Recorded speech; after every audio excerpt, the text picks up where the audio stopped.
Tadi saya agak telat memberikan kabar, mohon maaf ya, karena dari siang memang sinyalnya agak agak buruk sekali, jadi saya masih ragu bisa langsung untuk sinkron atau tidak.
Oke, baik, kita mulai. Assalamualaikum warahmatullahi wabarakatuh. Waalaikumsalam warahmatullahi wabarakatuh. Alhamdulillahirrabbilalamin. Arsala rasulahu bil huda wa dinil haq liyudhhiru 'ala dini kullih wa kafa billahi syahida. Asyhadu an la ilaha illallah wa asyhadu anna Muhammadan abduhu wa rasuluh. Allahumma shalli ala sayyidina Muhammad wa ala ali sayyidina Muhammad. Rabbi shrah li sadri wa yassir li amri wahlul 'uqdatam min lisani yafqahu qawli, amma ba'd. Kita panjatkan puji dan syukur kehadirat Allah Subhanahu wa taala karena atas limpahan nikmat, rahmat dan karunia-Nya kita masih diberi kesempatan untuk bertatap muka dalam perkuliahan dan juga bersilaturahmi. Salawat dan salam semoga selalu dilimpahkan kepada junjungan kita Rasulullah Muhammad Sallallahu Alaihi Wasallam, dan semoga kita semua mendapatkan syafaat beliau hiddin wa dunia hatal akhirah. Teman-teman yang sangat saya hormati, sebelum mulai saya mohon maaf agak terlambat memberikan informasi karena dari siang agak sulit sinyal di sini, entah kenapa, jadi saya cukup ragu untuk bisa sinkron ya. Kemudian ada kabar duka, barusan sebelum kuliah mulai ada teman Anda yang WA saya izin untuk tidak bisa hadir mengikuti perkuliahan ya, dari Ekonomi Islam 2020. Siapa namanya? Sebentar. Namanya Endang Ayu Wulandari. Jadi ayahandanya meninggal dunia. Jadi kita sama-sama ikut berduka cita terhadap meninggalnya atau berpulangnya ke rahmatullah ayahanda dari saudara atau teman kita yaitu Mbak Endang Ayu Wulandari. Semoga almarhum ayahanda beliau diberikan tempat terbaik di sisi Allah, diampuni segala dosa-dosanya, diterima amal ibadahnya. Dan Mbak Endang serta 4 orang saudara, ya, 4 bersaudara, mohon maaf, dengan 3 bersaudara yang lain dan juga ibundanya diberikan ketabahan dan juga kekuatan dan semoga masih bisa tetap lancar kuliahnya dengan ada jalan keluar dari Allah Subhanahu wa taala dan juga dari orang-orang yang mungkin akan bisa membantu dan memberikan keringanan kepada Mbak Endang. Begitu teman-teman, ada kabar duka ya. Kita sama-sama membaca suratul Fatihah untuk beliau almarhum. Ala hadiniyah wa ala kulli niyatin shalihah hadratin Nabi Mustafa Sayyidina Muhammadin sallallahu alaihi wasallam khususan ila hadrati. Al-Fatihah. A'udzu billahi minasyaitonir rajim. Bismillahirrahmanirrahim. Alhamdulillahirabbil alamin arrahmanir rahim maliki yaumiddin. Iyyaka na'budu wa iyyaka nasta'in. Ihdinas siratal mustaqim. Siratal ladzina an'amta 'alaihim ghairil maghdubi 'alaihim waladdallin. Amin. Ada yang teman satu prodi ya dengan Mbak Endang, ada ya? Yang Ada, Pak. Oh, sudah diberitahu oleh Mbak Endang ya? Oleh Mbak Endang. Ada Pak. Kemarin, Pak. Oh ya, kemarin ya. Oh ya, moga-moga diberikan ketabahan dan juga kekuatan serta masih bisa terus kuliah ya, ada jalan keluar dan juga kemudahan yang diberikan oleh Allah Subhanahu wa taala. Nah, hari ini kita akan membahas kaitannya dengan tema kita yang berikutnya. Sebelum di Classroom sudah saya bagikan juga ya, teman-teman, untuk materinya saya rasa. Jadi teman-teman bisa ikut membaca di sana. Oke. Kita lihat dulu sebentar. Nah, ini. Jadi tema kita tentang hubungan agama, negara, dan warga negara, kelanjutan dari yang lalu ya, yang kemarin. Kita sudah membahas tentang apa itu negara dan konstitusi, serta peran dan fungsi negara, kemudian apa itu konstitusi, peran dan fungsi konstitusi, serta bagaimana amandemen serta proses perubahan terhadap konstitusi juga dapat dilakukan ya, untuk hal yang lebih baik di masa yang akan datang. Nah, kalau kita bicara tentang hubungan agama, negara, dan warga negara, ada 3 hal yang menjadi fokus penting, yaitu agama, kemudian negara yang sudah kita bahas kemarin, dan warga negara. Ini kata yang paling penting dalam kuliah kita, yaitu agama, negara, dan warga negara.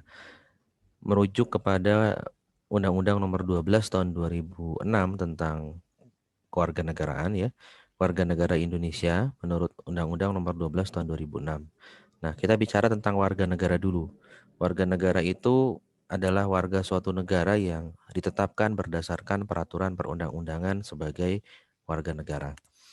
Kemudian kalau kita lihat di pasal 4 Undang-Undang Kewarganegaraan Indonesia, siapa sih warga negara Indonesia itu? Yaitu setiap orang yang berdasarkan peraturan perundang-undangan dan atau berdasarkan perjanjian pemerintah RI dengan negara lain sebelum undang-undang kewarganegaraan ini berlaku sudah menjadi warga negara Indonesia. Kemudian yang kedua, anak yang lahir dari perkawinan yang sah dari seorang ayah dan ibu yang dia adalah warga negara Indonesia keduanya ya. Kemudian yang ketiga adalah anak yang lahir dari perkawinan yang sah dari seorang ayah yang warga negara Indonesia dan ibu warga negara asing. Ada nggak di kelas ini yang poin C ini? Ayahnya warga negara Indonesia dan ibunya warga negara asing, ada? Adakah? Siapa tahu ada di sini yang blasteran gitu loh. Dari Enggak, Pak. Oh, nggak ada ya. Oh ya, ini ya. Jadi warga negara Indonesia bisa dikatakan yang poin C juga ini, ayahnya WNI, ibunya warga negara asing. Karena ditarik dari garis ayah berarti. Kemudian yang keempat, anak yang lahir dari perkawinan yang sah dari seorang ayah yang WNA dan ibunya WNI. Ada di sini yang ini, ayahnya WNA, warga negara asing, mungkin ayahnya dari Inggris, dari Eropa Barat lain, dari Jerman, dari Perancis, ada? Gak ada. Yang keempat, yang kelima, mohon maaf, anak yang lahir dari perkawinan yang sah dari seorang ibu yang ibunya itu warga negara Indonesia, tetapi ayahnya tidak memiliki kewarganegaraan.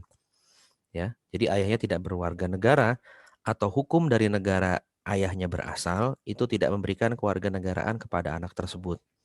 Ada yang seperti itu ya. Jadi kemudian itu karena ada ibu yang jelas warga negara Indonesia itu diakui sebagai warga negara kita ya. Kemudian anak yang lahir dalam tenggang waktu 300 hari setelah ayahnya meninggal dunia dari perkawinan yang sah dan ayahnya warga negara Indonesia.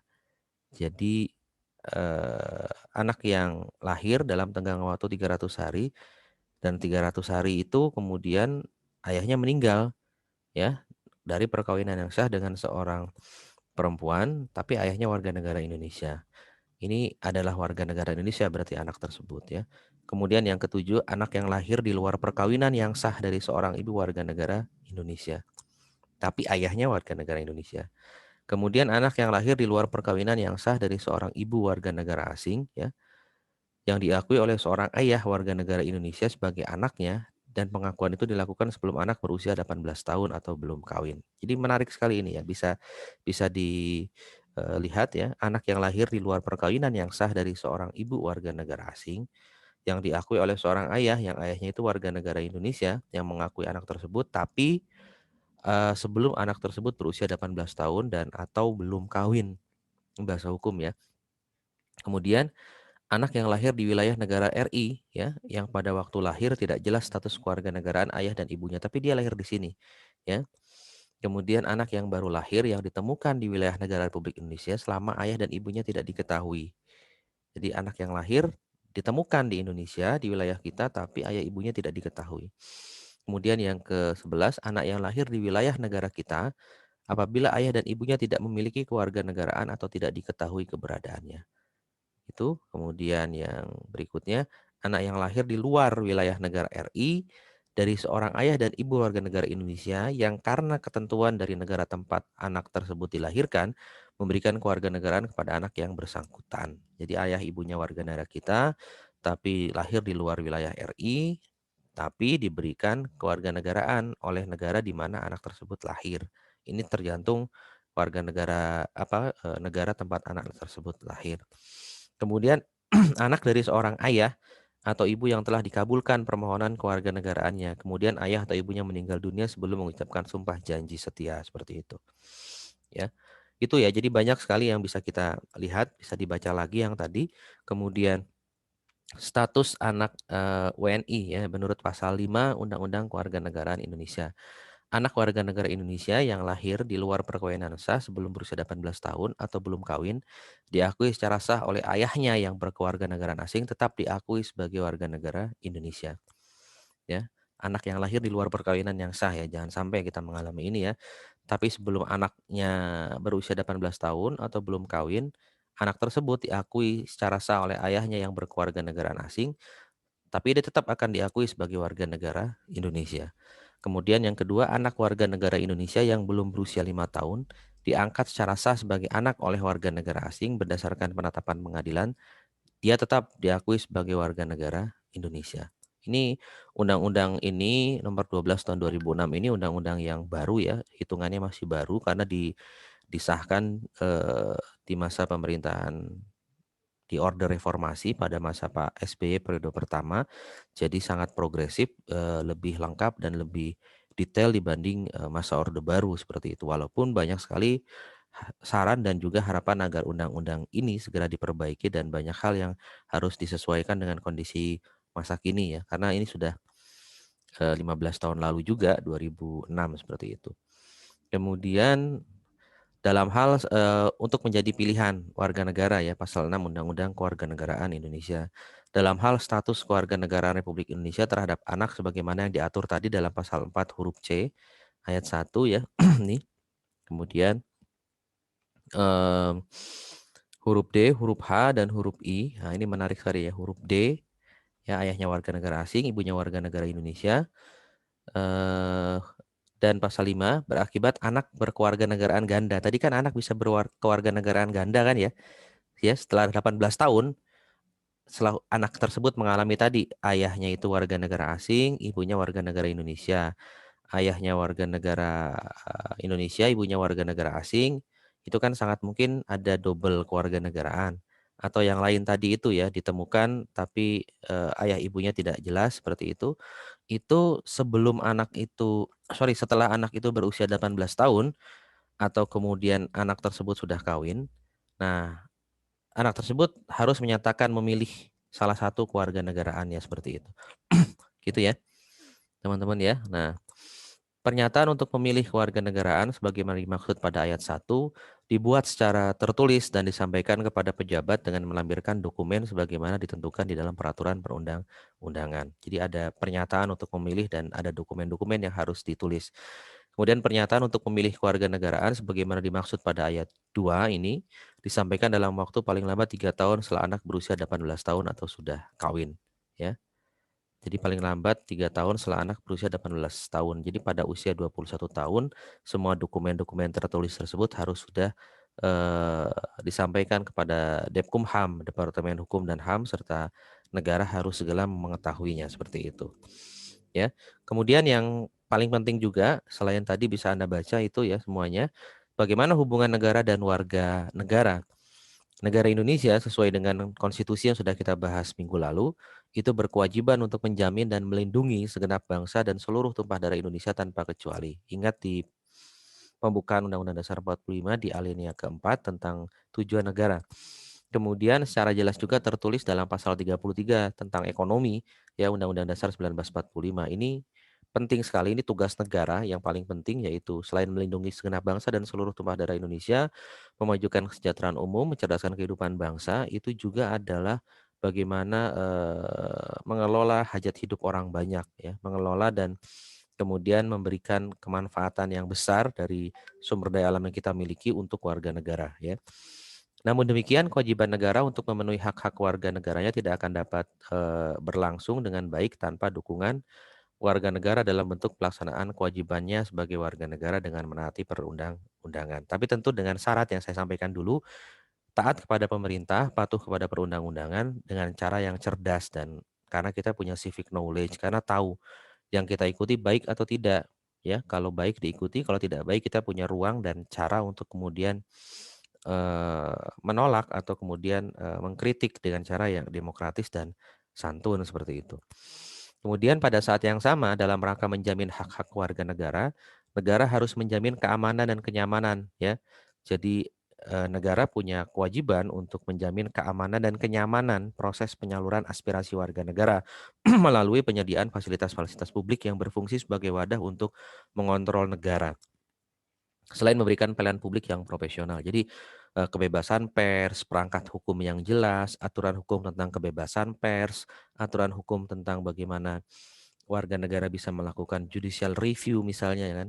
Jadi judicial review itu begini teman-teman, jika ada undang-undang atau pasal dalam undang-undang atau perda provinsi, kabupaten, kota yang dirasa tidak sesuai dengan Undang-Undang Dasar 45 pasal tertentu, itu warga negara bisa mengajukan peninjauan kembali atau judicial review ke Mahkamah Konstitusi sebagai produk hasil reformasi. Dirasa undang-undang atau perda pasal dalam undang-undang dan perda tersebut misalnya bertentangan dengan Undang-Undang Dasar 45, kita berhak untuk mengajukan judicial review, dan hakim MK yang ada 9 itu akan menyidangkan apakah pasal tersebut itu betul-betul dianggap melanggar dan terbukti melanggar tidak sesuai. MK akan meminta kemudian pasal itu dicabut atau keputusannya seperti apa, nanti dikembalikan ke DPR untuk memperbaiki ya pemerintah dan mengajukan ke DPR seperti itu. Jadi ruang-ruang demokrasi disediakan, dan pasca reformasi kita punya ruang yang luar biasa besar untuk melakukan kontrol terhadap negara seperti itu. Nah, Jadi tadi yang tentang status kewarganegaraan serta siapa yang dikatakan sebagai warga negara Indonesia itu akan terkait juga dengan asas kewarganegaraan yang secara umum kita ketahui ada asas kelahiran ya, asas ius soli namanya atau asas keturunan ius sanguinis, asas kewarganegaraan tunggal dan juga asas kewarganegaraan ganda seperti itu. Kemudian ada asas kewarganegaraan yang khusus, ada asas kepentingan nasional. Jadi semuanya diutamakan dan ditujukan untuk kepentingan nasional. Asas perlindungan maksimum ya, warga negara harus mendapatkan ini pada prinsipnya adalah negara memberikan perlindungan yang maksimum terhadap warga negara. Kemudian asas persamaan di dalam hukum dan pemerintahan, equality before the law seperti itu. Semua warga negara itu sama kedudukan dan posisinya di hadapan hukum dan pemerintahan. Sesuai dengan pasal 27 ayat 1 Undang-Undang Dasar 1945, segala warga negara bersamaan kedudukannya dalam hukum dan pemerintahan dan wajib menjunjung hukum dan pemerintahan tanpa kecuali. Kemudian ada asas kebenaran konsubstantif, ada asas non-diskriminatif, ada asas pengakuan dan penghormatan terhadap HAM. Ya, ini yang harus menjadikan prinsip juga adalah mengakui dan menghormati HAM. Kemudian asas keterbukaan. Saat ini pemerintah dan kita semua sangat senang dan juga cukup apresiatif dengan adanya keterbukaan pers, keterbukaan informasi dan komunikasi ya. Kemudian asas publisitas dan tentunya di sini ada akuntabilitas atau pertanggungjawaban publik. Nah, ini bisa Anda pahami. Status kewarganegaraan ada beberapa ya, apatride, ada bipatride dan multipatride, nanti bisa dibaca. Kemudian kita bisa tahu orang atau kita siapapun bisa memperoleh kewarganegaraan Indonesia dengan beberapa cara, karena kelahiran, karena pengangkatan, karena dikabulkan permohonan oleh negara, karena kewarganegaraan ayah ibu ya, kemudian karena perkawinan atau karena pernyataan seperti itu. Kemudian yang penting bagi warga negara itu punya kewajiban. Yang pertama adalah wajib tunduk kepada pembatasan yang ditetapkan dengan undang-undang untuk menjamin pengakuan serta penghormatan atas hak dan kebebasan orang lain. Karena di luar hak kita itu mesti ada hak orang lain ya. Kemudian wajib mengikuti pendidikan dasar dan juga pendidikan lanjut ya, baik itu menengah maupun atas dan pendidikan tinggi. Serta negara memiliki kewajiban untuk menyediakan dan mengkonstruksikan pendidikan yang merata untuk semua seperti itu. Nah, ini hak negara dan pemerintah ya. Negara punya hak untuk menciptakan peraturan dan undang-undang yang prinsipnya untuk mewujudkan ketertiban dan keamanan bagi keseluruhan rakyat. Negara juga punya hak untuk melakukan monopoli terhadap sumber daya yang menguasai hajat hidup orang banyak yang asas kemanfaatannya untuk masyarakat semua. Kemudian negara itu punya hak untuk memaksa setiap warga negara untuk taat pada hukum yang berlaku. Tentunya dengan bahasa hukum dan koridor hukum yang ada seperti itu. Kemudian negara punya kewajiban ya, tadi yang sudah saya sampaikan di awal, sesuai dengan pasal 27 ya. Kalau warga negara itu memiliki kewajiban taat dan tunduk patuh pada peraturan perundang-undangan dan hukum, negara itu punya kewajiban untuk melindungi segenap bangsa Indonesia dan seluruh tumpah darah Indonesia, dan ini sudah ada di pembukaan alinea keempat ya Undang-Undang Dasar 45, sudah bisa Anda lihat di sana. Yang penting adalah bagaimana kemudian dalam konteks saat ini yang cukup penting juga ini ya, bagaimana negara menjamin kemerdekaan tiap-tiap penduduk untuk memeluk agama dan kepercayaannya.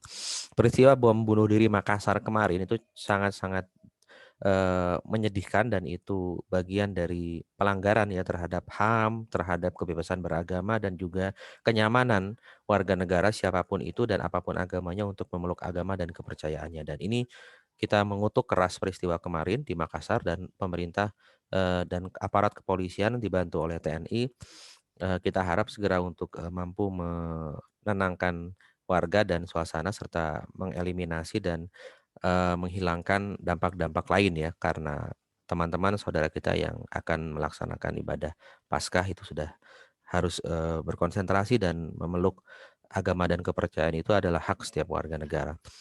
Kemudian ini kita, Anda, saya sebagai warga negara harus punya karakteristik ini yang bertanggung jawab, yaitu memiliki rasa hormat dan tanggung jawab, kemudian bersikap kritis ya, punya sense of curiosity yang tinggi, kemudian melakukan diskusi dan dialog untuk memberikan pemahaman bersama terhadap suatu hal, kemudian bersikap terbuka, selalu rasional, adil dan jujur. Ini karakteristik warga negara yang bertanggung jawab.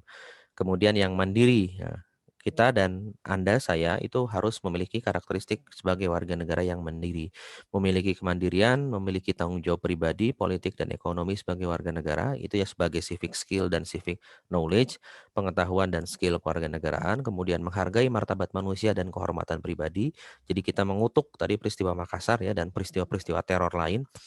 Kemudian berpartisipasi dalam urusan kemasyarakatan dengan pikiran dan sikap yang santun, serta mendorong berfungsinya demokrasi konstitusional yang sehat, ya, yang santun, yang sesuai dengan kanal-kanal yang sudah disediakan. Nah, itu yang tentang hubungan negara dan warga negara. Sekarang yang paling penting, ya ini yang terakhir, yaitu bagaimana hubungan agama dan negara, teman-teman. Ya, ada beberapa paradigma di dunia yang bisa kita kaji. Yang pertama adalah paradigma integralistik. Agama dan negara adalah satu, tak dapat dipisahkan, mengarah pada teokrasi hal ini. Hukum negara dikuasai oleh hukum agama. Jadi negara teokrasi, negara kerajaan, monarki berdasarkan agama tertentu seperti itu. Jadi sangat mungkin ini otoriter dan kemudian tidak membuka ruang-ruang demokrasi yang signifikan seperti itu. Kemudian paradigma simbiotik. Nah, ini adalah hubungan agama dan negara saling timbal balik. Agama sebagai inspirasi, kata kunci ini ya, inspirasi dalam bernegara. Nilai-nilai agama menjiwai peraturan dan hukum yang ada. Nah, Indonesia di sini bahwa nilai-nilai agama yang baik, Islam, Kristen, Hindu, Katolik, Buddha, Konghucu ya, nilai-nilai yang sama, nilai-nilai yang universal, nilai rahmatan lil alamin itu kemudian menjadi inspirasi dalam peraturan pemerintahan dan perundang-undangan seperti itu. Menjiwai dan juga kemudian memberikan spirit terhadap peraturan-peraturan tersebut karena tidak ada agama yang kemudian mengajak untuk merusak dan juga mendiskriminasi tentunya ya. Kemudian yang ketiga ada paradigma sekularistik, yaitu pemisahan yang tegas antara agama dan negara. Nah, ini agama dan negara sebagai sebuah hal yang dipisahkan sama sekali, tidak boleh ada hubungannya karena agama adalah ranah privat, tidak untuk ruang publik dan dijauhkan dari agama sama sekali yang itu tidak boleh bercampur. Nah, ini paradigma sekularistik atau negara-negara sekuler menganut ini. Nah, di Indonesia sesuai dengan sila pertama ketuhanan yang Maha Esa ya, agama selalu menjadi aspek penting, tadi menjadi inspirasi, menjadi jiwa dan spirit ya yang ada dalam setiap peraturan dan hukum yang ada. Dan kemudian simbiotik dengan negara ya. Kita itu bukan negara agama dan bukan negara sekuler, tapi kita negara yang bernilaikan dan juga landaskan kepada nilai-nilai agama seperti itu. Saya rasa itu yang bisa saya sampaikan dari tema kita tentang hubungan agama, negara, dan warga negara. Ini penting untuk dipahami, nanti Anda bisa lihat di Classroom ya, dan juga nanti akan saya upload rekaman video pembelajaran hari ini yang kita lakukan hari ini mungkin di kanal YouTube seperti itu. Itu teman-teman, saya ingin melakukan presensi dulu ya, langsung presensi ya, kita tidak lama-lama dulu, nanti pertanyaan bisa dilanjutkan di Classroom atau di WA Group ya, gitu ya. Saya mau coba sebentar. Aduh, di mana? Nah ini, silakan ya, QR code-nya kelihatan ya? Kelihatan ya teman-teman ya? Belum, Pak. Belum, Bapak. Oh belum, ini belum. PPT, Oke. Pak. Oh masih PPT ya, siap. Oke, saya stop dulu. Masuk lagi, klik. Oke, kelihatan? Sudah, Kelihatan ya? Pak. Oke, silakan. Yang tidak bisa tidak usah khawatir, nanti kita panggil lagi satu persatu.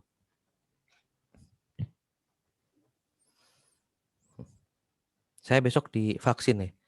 Besok di UI itu semua dosen dan staf divaksinasi yang pertama, periode pertama besok. Itu buat besok itu Pak, sistemnya itu belajar normal apa gimana Pak?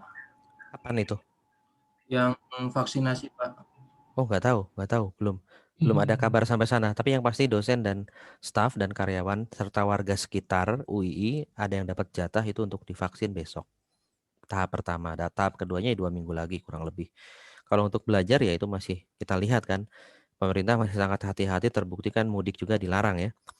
Dalam arti di rentang waktu tertentu di tanggal 24 April kalau nggak salah sampai 17 Mei atau 24 Mei ya gitu.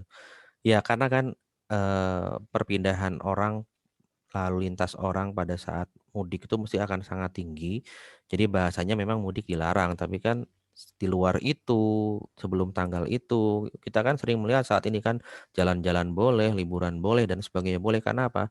Tingkat trafficnya nggak setinggi saat mudik, jelas seperti itu kan, karena bisa berbahaya. Jadi biar tidak terganggu mungkin proses vaksinasi dan sebagainya. Jadi ya kita ikuti saja dari pemerintah dan hal-hal lain yang mengikuti peraturan di perguruan tinggi, di kampus dan sebagainya, saya rasa akan lebih longgar kalau kita sudah mendapatkan kenyamanan seperti itu. Mana tadinya?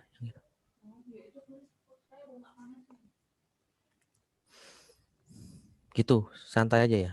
Yang itunya apa namanya, soal kabar dari kuliah itu kita masih betul-betul wait and see, menunggu. Begitu teman-teman. Karena memang pemerintah jelas kelabakan ya, kelabakan dalam arti vaksinasi ini kan satu hal yang harus dilakukan dengan target yang sangat tinggi, sekitar 180-an juta warga negara kita yang punya kesempatan buat vaksinasi, tapi bentang alam Indonesia ya, keadaan kita yang betul-betul kompleks ya seperti itu, baik wilayah mencapai wilayah-wilayah tertentu dan melakukan vaksinasi di daerah-daerah tertentu masih terkendala banyak hal, ya kita berharap semoga prosesnya selalu progresif walaupun memang banyak sekali kendala seperti itu. Jelas banget karena keadaannya memang kita berbeda ya dalam berbagai hal dengan negara-negara lain, dengan negara maju terutama. Karena proses mendapatkan vaksinnya pun sudah sangat sulit ya. Karena rebutan dan juga kita perlu untuk mengingat juga banyak negara lain yang membutuhkan ya dan sebagainya. Oke, silakan dipresentasi dulu. Kalau ada yang tidak masuk bisa saya.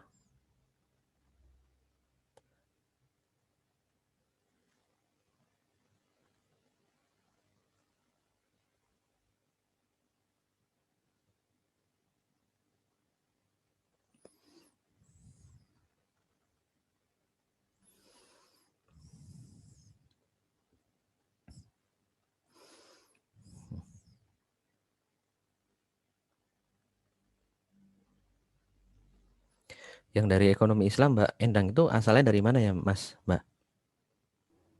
Indramayu, Pak. Indramayu. Prodi udah mengetahui kalau ayahandanya meninggal. Prodi. Sampaikan ya kalau ada dosen prodi Anda yang mengampu Anda. Ada dosen prodi yang mata kuliah keprodian yang mengampu atau mengajar mata kuliah Anda sampaikan ada teman yang meninggal dunia ayahandanya seperti itu ya. Bisa ya? Siapa? Nanti prodi akan punya langkah dan kebijakan tertentu misalnya kan. Minimal kan akan ada penyantunan ya di awal, nanti kan bisa dilacak juga kan seperti apa kondisi keluarga dan lain sebagainya. Seperti itu Mas Fajrul Rahman ya. Tolong ya kalau ada dosen prodi yang mengajar, Anda sampaikan informasi itu ya, agar ada langkah-langkah khusus dari prodi lah seperti itu. Karena bayangkan oleh Anda kan, ayahandanya yang meninggal itu kan, tiangnya kan, sokonya kan, soko gurunya. Itu ya teman-teman ya, yang ekonomi Islam. Pak, saya mau nanyakan di dalam buku nih Pak ya. Buku Di ya. dalam buku tuh ada tulisan kayak ini, pengejawantahan itu apa Pak? Pengejawantahan. Iya. Ya, pengejawantahan itu menafsirkan ya dan juga kemudian mengimplementasikan atau mengaktualisasikan. Jadi pemahamannya seperti apa, kemudian diejawantahkan itu diaplikasikan, diaktualisasikan, diimplementasikan itu dilakukannya bagaimana. Jadi penerapan konkretnya seperti apa. Bahasa sederhananya begitu. Gitu, Mas. Baik, Pak. Diwujudnya Terima kasih, Pak. diwujud nyatakan atau dilakukan secara nyata.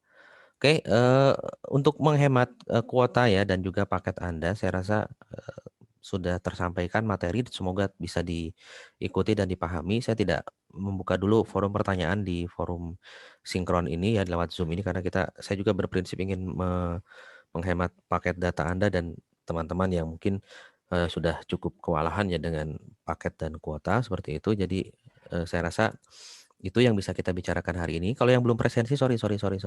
Yang belum presensi saya panggil dulu sebentar ya. Oke, yang belum siapa? Saya panggil dulu ya. Saya panggil. Pak. Oke, ntar dulu saya panggil dulu ya. Reynaldi Rahmatullah hadir? Hadir, Pak. Oke, siap. Fajri Prasetyo hadir ya? Lagi KP tadi ya, Pak. Hadir, Ya, Pak. siap. Rafli Fatur Mirza Hadir, Pak. Oke, siap.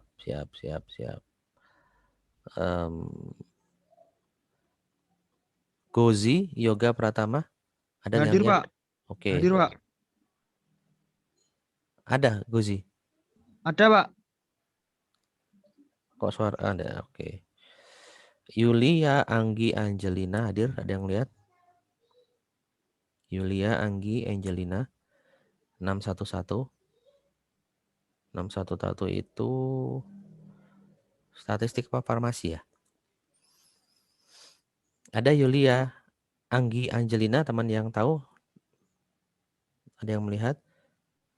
Oke. Emilia Evitasari ini ya yang izin ya. Bukan, sorry. Emilia juga izin tadi ke saya ada ya. Oke. Umi Habibah hadir? Hadir, Pak. Anda mondok ya di Pandanaran ya? Iya, Pak. Ya, udah sampai bukunya? Alhamdulillah sudah, Pak. Dari penerbit katanya dikirim langsung ke Anda ya. Saya dikabari penerbit ya. Ya oke Mbak. Iya, Pak. Umi dari Dalam mana? satu nyampe, Pak. Iya, asalnya dari mana Mbak Umi?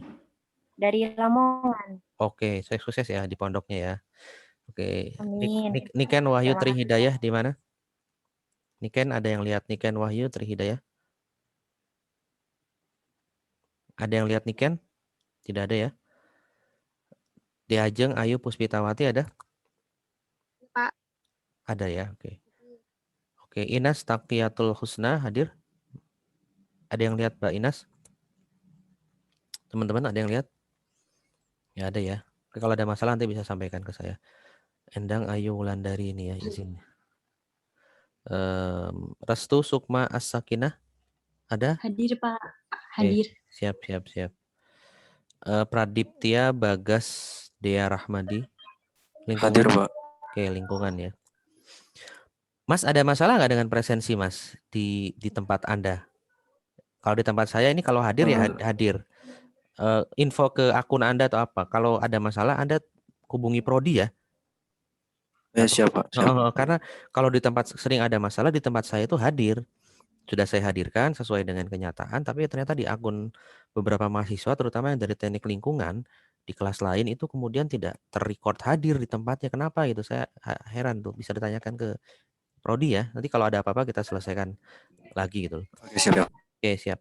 Kemudian Naura Arneita An-Najla hadir? Ada yang lihat? Naura? Hadir, Pak. Oke, siap. Hadir ya. Tuh, kelihatan ya. Saya checklist hadir yang hadir ya. Di sini juga ya yang hadir. Kemudian di sini, kemudian ini Endang Ayu Wulandari izin, ayahandanya meninggal. Inas Taqiyatul Husna ada nggak nih? Saya ulangi Ines. Ines enggak ada ya? Enggak ada ya? Oke. Niken Wahyu Tri Hidayah hadir? Ada yang lihat Niken? 422. Ada yang lihat? Enggak ada ya. Emilia tidak hadir. Yulia Anggi Angelina ada yang lihat? Enggak ada. Oke, saya rasa itu yang bisa disampaikan hari ini. Kalau ada masalah atau pertanyaan bisa disampaikan via WhatsApp group dan juga via Classroom ya. Nanti untuk tugas saya berikan di Classroom. Kalau ada tugas tidak usah khawatir ya. Anda mesti punya tugas. Tentu tidak akan memberatkan ya. Nanti ada di Classroom. Itu mungkin yang bisa saya sampaikan hari ini. Kita sama-sama berdoa sebelum kita akhiri perkuliahan kita. Subhanakallahumma wa bihamdika asyhadu an la ilaha illa anta astaghfiruka wa atubu ilaik. Wassalamualaikum warahmatullahi wabarakatuh. Waalaikumsalam warahmatullahi wabarakatuh. Makasih, Pak. Siap. Sama-sama. Terima kasih, Pak. Oke. Makasih. Ini, mantap. Ini Brugge. Ini apa ini? Hengki ini apa lah? Toraja yang dia? Ya, guys. Toraja. Oh, tak kira Brugge. Bugis. Ini Bugis. Sorry. Ternyata Ines tidak bisa masuk karena mati listrik. Nah, Niken masuk nih Niken. Oke. Niken masuk. Untuk belum saya tutup. Oke, Mbak Niken hadir ya. Ada. Ines itu mati listrik. Niken mana Niken?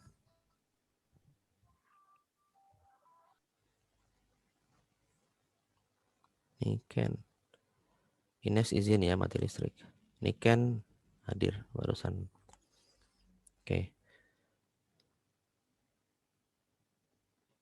Udah ya, saya perbarui ya. Makasih teman-teman ya. Assalamualaikum. Waalaikumsalam, Pak.